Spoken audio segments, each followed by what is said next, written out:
Hello દોસ્તો, કેમ છો બધા? મજામાં ને? હું ડૉક્ટર હર્ષદ કામદાર.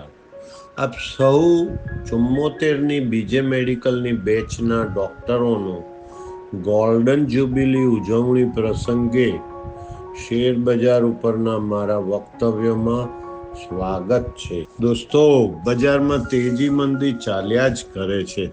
તમે ભલે શેરોની ખરીદી અને વેચાણ ટેકનિકલ અને ફંડામેન્ટલ તપાસી ચકાસીને કરો, પણ મંદી થવાના આ પાયાના કારણો તો મનમાં રાખવા જ પડશે. જો દેશનો જીડીપી ઘટે, મોંઘવારી વધી જાય, વસ્તી વધારો થવાથી બેકારી વધે, તો અંતે લોકોની ખરીદ શક્તિ ઘટે છે અને મંદી આવે છે.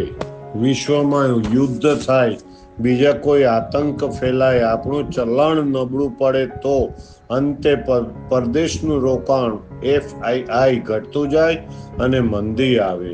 આપણી નિકાસો પર વધારાની ડમ્પિંગ ડ્યુટી નાખવાથી આવકો ઘટે તો મંદી આવે છે. તાજેતરમાં અમેરિકાના પ્રમુખ શ્રી ડોનાલ્ડ ટ્રમ્પે નાખેલી વધારાની એન્ટી ડમ્પિંગ ડ્યુટીથી થયેલી મંદી તમે સમજી શકો છો.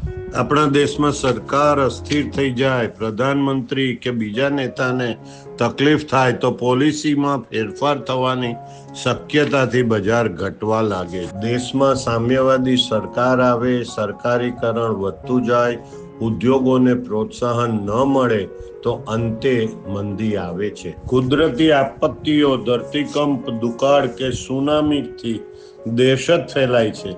માનવ સર્જિત કોમી તોફાનો, આતંકવાદ ફેલાય તો દહેશતથી પણ મંદી આવે છે.